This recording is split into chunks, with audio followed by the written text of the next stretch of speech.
আজকে আমরা ষষ্ঠ শ্রেণীর দ্বিতীয় পর্যায়ক্রমিক মূল্যায়ন 2025 সালের ইতিহাস বিষয়ের সিলেবাস নাম্বার বিভাজন এবং সম্পূর্ণ উত্তর সহ নমুনা প্রশ্নপত্র সম্পর্কে আলোচনা করব। তো চলো এই ভিডিওতে আমরা ক্লাস 6 এর সেকেন্ড ইউনিট টেস্ট 2025 হিস্ট্রি সাবজেক্টের সিলেবাস, মার্কস ডিভিশন এবং এই কোশ্চেন পেপারের উত্তরগুলো দেখে নিই। সেকেন্ড ইউনিট টেস্টে তোমাদের 50 নম্বরের পরীক্ষা হবে এবং সময় থাকবে 1 ঘন্টা 30 মিনিট। প্রথমে দেখো কোন কোন অধ্যায় তোমাদের পড়তে হবে। প্রথম হচ্ছে ভারতীয় উপমহাদেশের প্রাচীন ইতিহাসের ধারা, এর দ্বিতীয় পর্যায়টি পড়তে হবে। এরপর খ্রিস্টপূর্ব ষষ্ঠ শতকের ভারতীয় উপমহাদেশ, আর হচ্ছে সাম্রাজ্য বিস্তার ও শাসন, এই তিনটি অধ্যায় তোমাদের পড়তে হবে সেকেন্ড ইউনিট টেস্টের জন্য।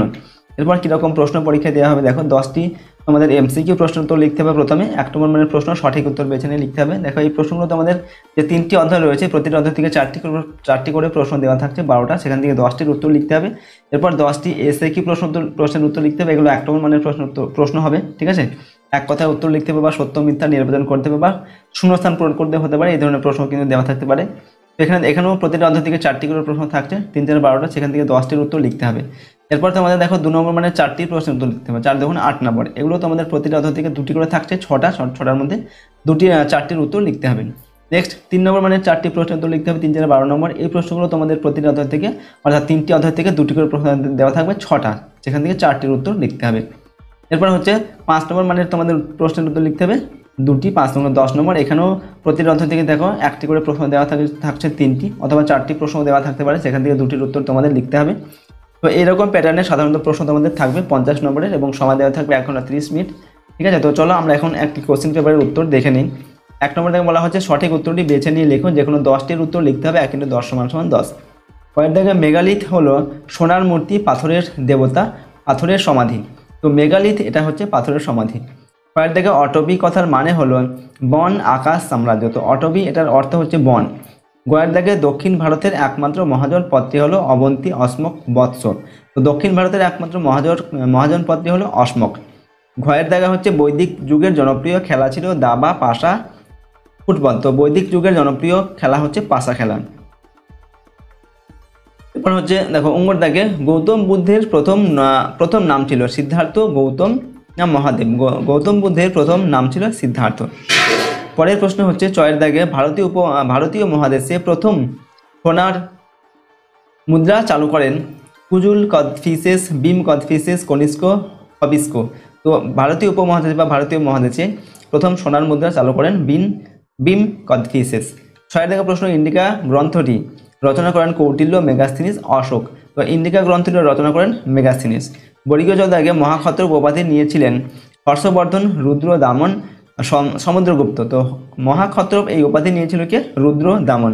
এরপর হচ্ছে ঝয়ের দাগে জৈন ধর্মে মোট তীর্থঙ্কর ছিলেন 18 জন, 22 জন, 24 জন। তো জৈন ধর্মে মোট তীর্থঙ্কর ছিলেন 24 জন। ইঙ্গর দাগে দ্বিতীয় বৌদ্ধ সঙ্গীতি হয় বৈশালী, পাটলিপুত্র, কাশ্মীর রাজগৃহে। তো দ্বিতীয় বৌদ্ধ সঙ্গীতি এটা হয় বৈশালীতে। ছয়ের দাগে পার্শ্বনাথ ছিলেন মগধের রাজা, বৌদ্ধ সন্ন্যাসী, জৈন তীর্থঙ্কর, বজ্রীদের রাজা। তো পার্শ্বনাথ ছিলেন জৈন তীর্থঙ্কর। এরপর 6 দাগে 10 রাজার যুদ্ধে কোন রাজা জয়লাভ করেন? সুদাস, পুষ্পক, ভরত না ভীম? তো 10 রাজার যুদ্ধে জয়লাভ করে সুদাস। 2 দাগে হচ্ছে সংহিতা কথার অর্থ হলো চাহিদা করা, সংকলন করা, বিস্তার করা, সংহার করা। তো সংহিতা এটার অর্থ হচ্ছে সংকলন করা। এরপর হচ্ছে 2 দাগে চন্দ্রগুপ্ত মৌর্য কাকে পরাজিত করে সিংহাসনে বসেন? আলেকজান্ডার, বিম্বিসার, কালাশোক না ধননন্দ? তো চন্দ্রগুপ্ত ধননন্দকে পরাজিত করে সিংহাসনে বসেন। দেখো এই সমস্ত প্রশ্ন এবং উত্তরের পিডিএফ ফাইল যদি তোমরা পেতে চাও তাহলে সহজ লেসন অ্যাপটিকে ইনস্টল করে রাখবে। অ্যাপের লিঙ্ক ডেসক্রিপশন বক্সে দেওয়া আছে, সেখানে তোমরা কিন্তু পেইড কোর্সের মধ্যে এই সমস্ত প্রশ্নের পিডিএফ ফাইল এবং সহজ ভিডিওগুলো পাবে। সেখানে সমস্ত সাবজেক্টের question answer, suggestion, model question paper, syllabus, marks division, এই সব কিছু ভিডিও আর পিডিএফ দেওয়া থাকবে। পিডিএফগুলো তোমরা নিজেদের ফোনে ডাউনলোড করে নিতে পারবে এবং ভিডিওগুলো সেখান থেকে তোমরা কিন্তু অ্যাড ছাড়া দেখতে পারবে। তো চলো আমরা এর পরের প্রশ্ন এবং উত্তরগুলো দেখে নিই। 2 নম্বর দাগে বলা হচ্ছে পূর্ণ বাক্যে উত্তর দাও, যে কোনো 10টি। 1 × 10 = 10। কয়ের দাগে আইহোল প্রশস্তি কে রচনা করেন? তো আইহোল প্রশস্তির রচনা করেন রবি কীর্তি। ক্ষয়ের দাগে দ্বিতীয় বৌদ্ধ সঙ্গীতি কোথায় অনুষ্ঠিত হয়েছিল? তো তৃতীয় বৌদ্ধ সঙ্গীতি কোথায় অনুষ্ঠিত হয়েছিল? তো তৃতীয় বৌদ্ধ সঙ্গীতি অনুষ্ঠিত হয়েছিল পাটলিপুত্রে। গয়ের দাগে বোধি বৃক্ষ প্রকৃতপক্ষে কী গাছ? তো বোধি বৃক্ষ প্রকৃতপক্ষে পিপল গাছ। ঘয়ের দাগে ইন্ডিকা গ্রন্থটির রচয়িতা কে? তো ইন্ডিকা গ্রন্থটির রচয়িতা মেগাস্থিনিস। দেখে কোন অনুষ্ঠানের মাধ্যমে বৈদিক যুগে শিক্ষা গ্রহণ পর্ব শেষ হতো? সমাবর্তন অনুষ্ঠানের মাধ্যমে বৈদিক যুগে শিক্ষা গ্রহণ পর্ব শেষ হতো। ছয়ের দেখে আলেকজান্ডার কোন দেশের শাসক ছিলেন? আলেকজান্ডার গ্রিসের ম্যাসিডনের শাসক ছিলেন। ছয়ের দেখা হচ্ছে ঋগ্বেদের কোন নদীর কথা বর্তমানে আর খুঁজে পাওয়া যায় না? তো ঋগ্বেদের সরস্বতী নদীর কথা বর্তমানে আর খুঁজে পাওয়া যায় না। বর্গীয় চ দেখা হচ্ছে প্রাচীন ভারতের একটি গণরাজ্যের নাম লেখো। তো প্রাচীন ভারতের একটি গণরাজ্য হলো মল্ল। এরপরের প্রশ্ন দেখো, ঝয়ের দেখো জৈনদের প্রধান প্রচারককে কি বলা হতো? জৈনদের প্রধান প্রচারককে বলা হতো তীর্থঙ্কর। ইঙ্গর দাগে কোন গুপ্ত সম্রাট হুন আক্রমণ প্রতিহত করেন? তো গুপ্ত সম্রাট স্কন্দগুপ্ত হুন আক্রমণ প্রতিহত করেন। ছয়ের দেখা হচ্ছে কবে থেকে হর্ষাব্দ গণনা শুরু হয়? তো 606 খ্রিস্টাব্দ থেকে হর্ষাব্দ গণনা শুরু হয়। এরপর পরের প্রশ্ন দেখো 3 নম্বর দেখে সংক্ষিপ্ত উত্তর দেওয়া, যে কোনো 4টির উত্তর লিখতে হবে। প্রশ্নের মান 2 করে 4 দুগুণে 8 নম্বর দেওয়া আছে। কয়েক জায়গায় বেদের অপর নাম কি এবং কেন? বেদের অপর নাম শ্রুতি। প্রথম দিকে বেদ লিখিত রূপে ছিল না। বেদকে ঈশ্বরের বাণী বলে ধর্মপ্রাণ হিন্দুরা মনে করে এবং ঈশ্বরের কাছ থেকে বেদের বাণী শুনে সেই বাণী ঋষিরা মনে রাখত। শুনে শুনে মনে রাখা হতো বলে বেদের অপর নাম শ্রুতি। পরের দেখা ভারতীয় উপমহাদেশের জনপ্রিয় দুটি মহাকাব্যের নাম লিখো। তো ভারতীয় উপমহাদেশের জনপ্রিয় দুটি মহাকাব্যের নাম রামায়ণ ও মহাভারত। গয়ের দেখা শ্বেতাম্বর ও দিগম্বর কাদের বলা হতো? তো শ্বেতাম্বর কিনা জৈনরা 2 সম্প্রদায়ে বিভক্ত ছিল, যেমন শ্বেতাম্বর ও দিগম্বর। জৈনদের যে সম্প্রদায় সাদা বস্ত্র পরিধান করতেন তাদের শ্বেতাম্বর বলা হয়।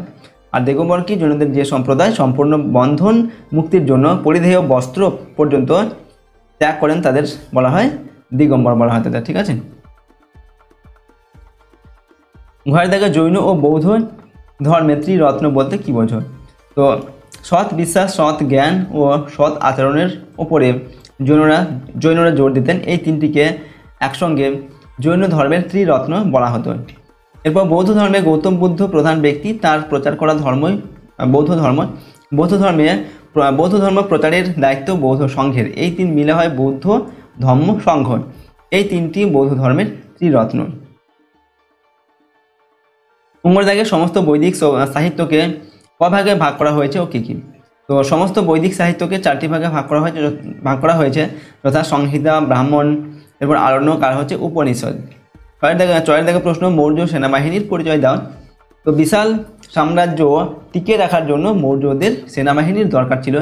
তবে মৌর্য সেনাবাহিনীতে চূড়ান্ত ক্ষমতার অধিকারী ছিলেন সম্রাট নিজে। এই সেনাবাহিনী গঠিত হয়েছিল ঘোড়া, রথ, হাতি, নৌকা এবং পদাতিকদের নিয়ে। দেখা হচ্ছে মগধ ও ব্রিজি মহাজনপদের মধ্যে 2টি পার্থক্য লিখুন।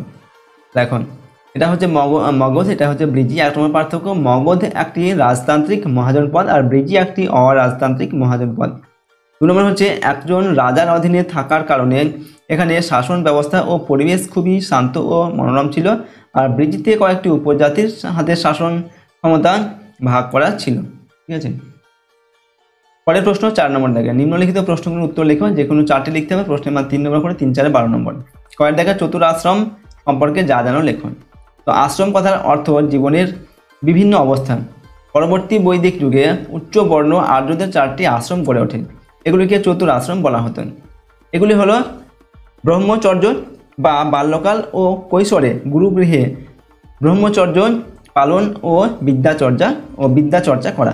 দ্বিতীয় আশ্রম হলো গার্হস্থ বা যৌবনে গুরুগৃহ থেকে প্রত্যাবর্তনের পর সংসার জীবনযাপন করা। তৃতীয় আশ্রম ছিল বানপ্রস্থ। এই সময় সংসার জীবন ত্যাগ করে বনবাস করতে হতো। সমাজের চতুর্থ আশ্রম ছিল সন্ন্যাস বা সব কিছু ত্যাগ করে সন্ন্যাস জীবনযাপন করা। তো এই হচ্ছে চতুরাশ্রম। পরের দেখা হচ্ছে টিকা লেখো ত্রিপিটক সম্পর্কে। তো ত্রিপিটক কি? পালি ভাষায় সংকলিত বুদ্ধদেবের উপদেশগুলি ত্রিপিটক নামে পরিচিত। ত্রিপিটকগুলি সূত্র পিটক, বিনয় পিটক এবং অভিধর্ম পিটক এই 3 খণ্ডে বা 3 অংশে বিভক্ত। এগুলিকে যথাক্রমে বুদ্ধের উপদেশসমূহ, বৌদ্ধ ভিক্ষুণীদের পালনীয় বিধিসমূহ ও বৌদ্ধ ধর্ম ও বৌদ্ধ দর্শন লেখা আছে। ঠিক আছে, এগুলিতে। এরপর গয়ের দেখে পঞ্চমহাব্রত বলতে কি বোঝায়? তো মহাবীরের পূর্ববর্তী তীর্থঙ্কর পার্শ্বনাথ প্রচারিত চতুর্জাম নীতি মহাবীর গ্রহণ করেন। পার্শ্বনাথ প্রচারিত 4টি মূল নীতি ছিল অহিংসা, মিথ্যা না বলা, চুরি না করা বা অচৌর্য। 4 নম্বর হচ্ছে পরদ্রব্য গ্রহণ না করা বা অপরিগ্রহ। এগুলি চতুর্জাম নামে খ্যাত। মহাবীর এর সাথে আরও একটি নীতি যোগ করেন, এই পঞ্চম নীতিটি হলো ব্রহ্মচর্য। এই 5টি নীতিকেই একসঙ্গে পঞ্চ মহাব্রত বলা হয়। ঘয়ের দাগে মহাযান এবং হীনযান কাদের বলা হয়? তো বৌদ্ধ ধর্মের বেশ কিছু সন্ন্যাসী আমিষ খাবার খেতে থাকেন, দামি ভালো পোশাক পরতে থাকেন, সোনার উপর দান হিসেবে নিতে শুরু করেন। এর ফলে বৌদ্ধ সংঘের নিয়ম নীতি শিথিল হতে থাকে এবং বৌদ্ধ ধর্মে মহাযান নামে এক নতুন দল তৈরি হয়। মহাযানরা মূর্তি পূজার সমর্থক ছিলেন। এর ফলে পুরনো মতের বৌদ্ধ সন্ন্যাসীরা মহাযান মতের বিরোধী হয়ে পড়েন, তারা হীনযান নামে পরিচিত হন। নেক্সট হচ্ছে অঙ্গের দাগে টিকা লিখতে হবে অর্থশাস্ত্র সম্পর্কে। প্রাচীন ভারতের শাসন পরিচালনার বিষয়ে লেখা অন্যতম একটি বই হলো কৌটিল্যের অর্থশাস্ত্র। বইয়ের নাম অনুযায়ী বইটিতে শুধুমাত্র টাকা কড়ির বিষয়ে লেখা নেই, কোনো রাজ্যের শাসন ব্যবস্থা কেমন হওয়া উচিত তার সামগ্রিক আলোচনা রয়েছে। অর্থশাস্ত্রের মতে রাষ্ট্রীয় শাসন কার্যে প্রধান হলেন রাজা, এখানে তার কথাই শেষ কথা। এছাড়া বইটিতে রাজকাজের সমস্ত বিষয়ের খুঁটিনাটি আলোচনা এবং একজন শাসকের কী কী করা উচিত তা বিস্তারিতভাবে এখানে রয়েছে, ঠিক আছে, এই বইটিতে আলোচনা করা রয়েছে। ছয়ের দাগে হচ্ছে টিকা লিখতে হবে 10 রাজার যুদ্ধ সম্পর্কে। তো 10 রাজার যুদ্ধ কিনা, যুদ্ধের কথা ঋগ্বেদে অনেক আছে, তার মধ্যে বিখ্যাত হলো 10 রাজার যুদ্ধ। ভরত গোষ্ঠীর রাজা ছিলেন সুদাস, তার সঙ্গে অন্যান্য 10টি গোষ্ঠীর রাজাদের যুদ্ধ হয়েছিল। সুদাস 10 রাজার জোটকে হারিয়ে দিয়েছিলেন। এর ফলে ভরত গোষ্ঠীর রাজনৈতিক ক্ষমতা বেড়েছিল। নদীর উপর একটি বাঁধ ভেঙে দিয়েছিলেন সুদাস, হয়তো নদীর জলের উপর অধিকার বজায় রাখার জন্য এমনটা করা হয়েছিল। এই যুদ্ধের সঙ্গে পরবর্তীকালে মহাভারতের কুরুক্ষেত্র যুদ্ধের কিছুটা মিল রয়েছে। ছয়ের দাগে টিকা লিখতে হবে এখানে অষ্টাঙ্গিক মার্গ সম্পর্কে। তো দুঃখময় পৃথিবীতে দুঃখের হাত থেকে মুক্তি লাভের জন্য বুদ্ধদেব 8টি দিক সমন্বিত যে মার্গ বা পথ নির্দেশ করেছেন তা অষ্টাঙ্গিক মার্গ নামে সুপরিচিত। অষ্টাঙ্গিক মার্গে তিনি যে অষ্টপথের কথা বলেছেন তা হলো সৎ বাক্য, সৎ কার্য, সৎ জীবিকা, সৎ চেষ্টা, সৎ চিন্তা, সৎ চেতনা, সৎ সংকল্প আর হচ্ছে সৎ দৃষ্টি। এই সমস্ত মার্গের সমন্বিত রূপ বৌদ্ধ ধর্মে মধ্যপন্থা বা মধ্যম নামে পরিচিত। এখানে যদি বলা হয় মধ্যপন্থা বা মধ্যম পন্থা কী, তাহলে সেক্ষেত্রে তোমরা কিন্তু এই উত্তরটাই লিখবে। ওকে, এরপরের প্রশ্ন হচ্ছে 5 নম্বর থেকে যে কোনো 2টি প্রশ্নের উত্তর দাও। প্রশ্নের মান 5 নম্বর করে, 5 থেকে 10 নম্বর দেওয়া আছে। পরের দেখা আদি বৈদিক ও পরবর্তী বৈদিক যুগে নারীদের অবস্থান কেমন ছিল। তো আদি বৈদিক ও পরবর্তী বৈদিক যুগে নারীদের অবস্থান, এটা আমরা পয়েন্ট করে লিখলাম। এরপর লিখছি দেখো, আদি বৈদিক যুগ থেকে পরবর্তী বৈদিক যুগে নারীদের অবস্থার পরিবর্তন ঘটে। আদি বৈদিক সমাজে অনেক নারী শিক্ষালাভ করতেন, এমনকি সমিতির বৈঠকেও কিছু নারী যোগ দিতেন বলে জানা যায়। যুদ্ধেও তারা অংশ নিতেন। ঋগ্বেদে কোথাও বাল্য বিবাহের কথা নেই। এরপর হচ্ছে সতীদাহ প্রথার কথাও সেখানে পাওয়া যায় না। যজ্ঞেও নারীরা অংশ নিতে পারতেন। পরবর্তী বৈদিক যুগে সমাজে নারীদের অবস্থা খারাপ হয়েছিল। মেয়ে জন্মালে পরিবারের সবাই দুঃখ পেত। ছোট বয়সে মেয়েদের বিয়ে দেওয়ার প্রথা শুরু হয়েছিল। যুদ্ধে বা সমিতির কাজে মেয়েদের আর যোগ দিতে দেখা যেত না। পরের দাগে হচ্ছে খ্রিস্টপূর্ব 6ষ্ঠ শতকে মগধের উত্থানের কারণগুলি লেখন। তো মগধের উত্থানের কারণগুলি হচ্ছে 1 নম্বর ভৌগোলিক অবস্থান। মগধ পাহাড় ও নদী দ্বারা পরিবেষ্টিত। ভৌগোলিক অবস্থানের কারণে বৈদেশিক আক্রমণ সহজ হতো না মগধে, ঠিক আছে, সহজ হতো না, ফলে সুরক্ষিত থাকতো। 2 নম্বর হচ্ছে ভৌগোলিক দূরত্ব। ভারতের উত্তর পশ্চিম সীমান্ত থেকে এটি অনেক দূরে অবস্থিত ছিল বলে বিদেশি আক্রমণকারীর পক্ষে ভারতের অভ্যন্তরে প্রবেশ করে আক্রমণ করা কঠিন ছিল। 3 নম্বর হচ্ছে উর্বর কৃষিজমি। মগধ নদীমাতৃক হওয়ায় কৃষিজমি উর্বর ছিল, ফলে ফসল উৎপাদন ভালো হতো।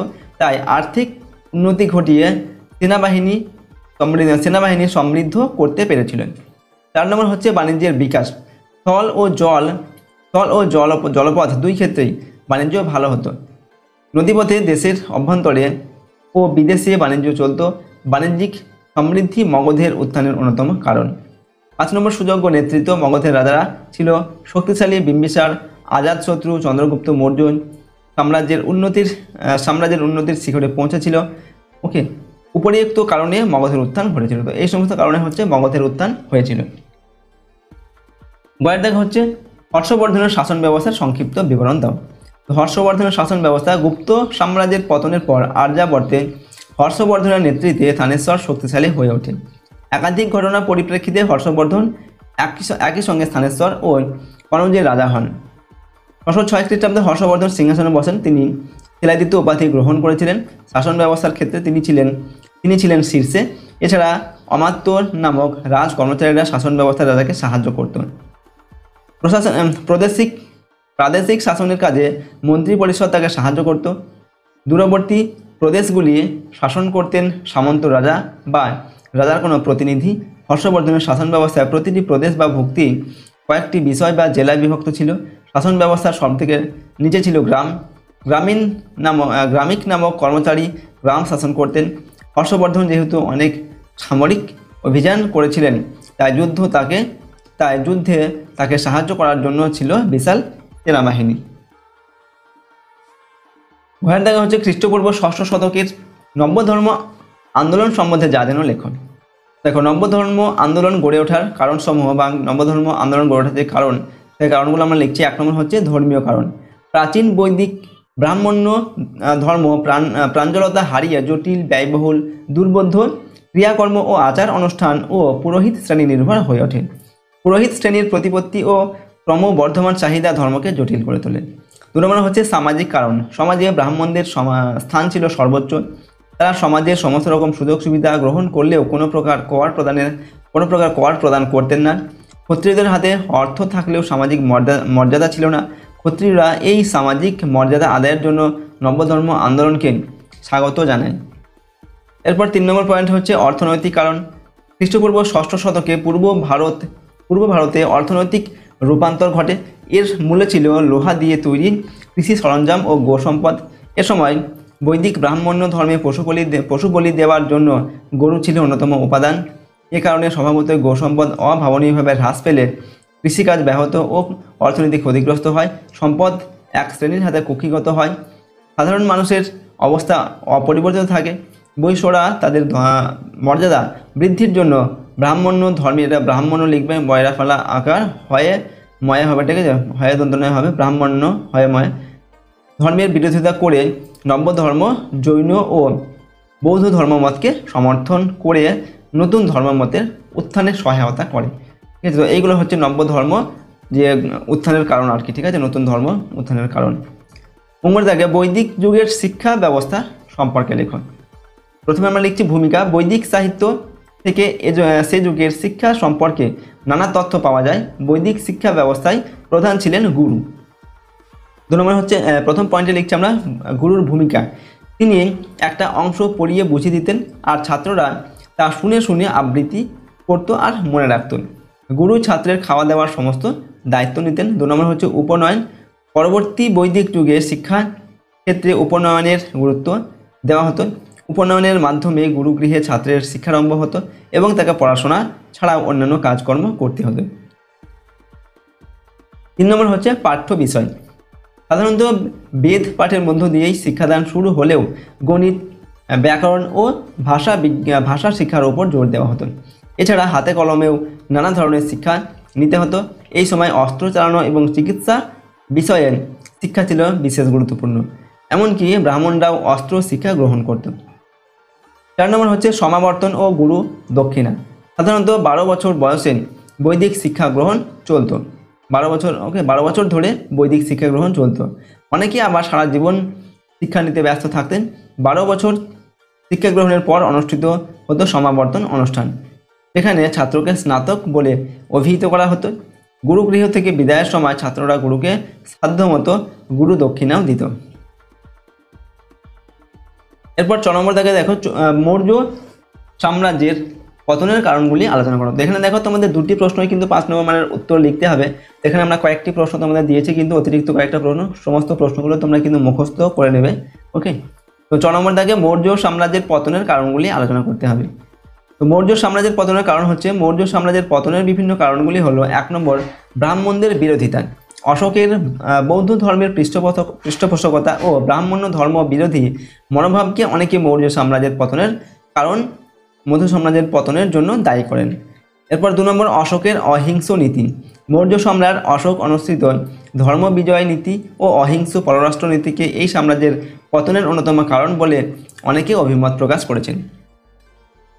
3 নম্বর কারণ আঞ্চলিক বিদ্রোহ। আঞ্চলিক বিদ্রোহ মৌর্য সাম্রাজ্যের পতনের অন্যতম কারণ। 4 নম্বর অর্থনৈতিক দুর্বলতা। অশোক স্তূপ, বিহার ও বৌদ্ধ মঠগুলি চালানোর জন্য প্রচুর অর্থ দান করতেন, ফলে অচিরেই মৌর্য অর্থনীতিতে দারুণ চাপ পড়ে। নেক্সট হচ্ছে 5 নম্বর প্রশাসনিক দুর্বলতা। আমলাতন্ত্র ছিল কেন্দ্রমুখী, রাজা পরিবর্তনের সঙ্গে সঙ্গে আমলাদের আনুগত্যের পরিবর্তন ঘটত।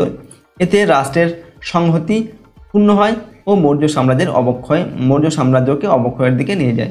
তো এইগুলো হচ্ছে মৌর্য সাম্রাজ্যের পতনের কারণগুলি আমরা লিখলাম। ঠিক আছে, তো দেখো আমরা আজকের এই ভিডিওতে তোমাদের ক্লাস 6-এর সেকেন্ড ইউনিট টেস্ট 2025 হিস্ট্রি বা ইতিহাস সাবজেক্টের এখানে আমরা সিলেবাস, নাম্বার বিভাজন এবং একটি নমুনা প্রশ্নপত্রের সম্পূর্ণ উত্তর আলোচনা করলাম। প্রতিটি প্রশ্নোত্তর কিন্তু খুবই গুরুত্বপূর্ণ। সমস্ত প্রশ্নোত্তরগুলো অবশ্যই তোমরা খুব ভালোভাবে মুখস্থ করবে এবং প্র্যাকটিস করবে। ওকে, আর যদি এই প্রশ্নোত্তরের পিডিএফ ফাইল পেতে যাও, সহজ লেসন অ্যাপটিকে ইনস্টল করবে। অ্যাপের লিঙ্ক ডেসক্রিপশন বক্সে দেওয়া আছে। তো অ্যাপের মধ্যে তোমরা কিন্তু পেইড কোর্সের মধ্যে এই সমস্ত প্রশ্নোত্তরের পিডিএফ এবং ভিডিওগুলো পাবে। তো সেখানে সমস্ত সাবজেক্টের question answer, suggestion, model question paper, syllabus, marks division এই সব কিছুর ভিডিও আর পিডিএফ দেওয়া থাকবে। পিডিএফগুলো তোমরা নিজেদের ফোনে ডাউনলোড করে নিতে পারবে এবং ভিডিওগুলো তোমরা কিন্তু কোনো অ্যাড ছাড়াই সেখান থেকে দেখতে পারবে। আর তো চলো আমরা আজকের এই ভিডিওটিকে শেষ করছি এখানেই। যদি তোমরা এই চ্যানেল নতুন হয়ে থাকো অবশ্যই কিন্তু চ্যানেলটিকে সাবস্ক্রাইব করে রাখবে এবং ভিডিওটিতে লাইক করবে, ভিডিওটিকে বন্ধু বান্ধবীর সঙ্গে শেয়ার করবে। ওকে, তো এই ভিডিওটিকে আমরা এখানে শেষ করছি। সম্পূর্ণ ভিডিওটি দেখার জন্য অসংখ্য ধন্যবাদ।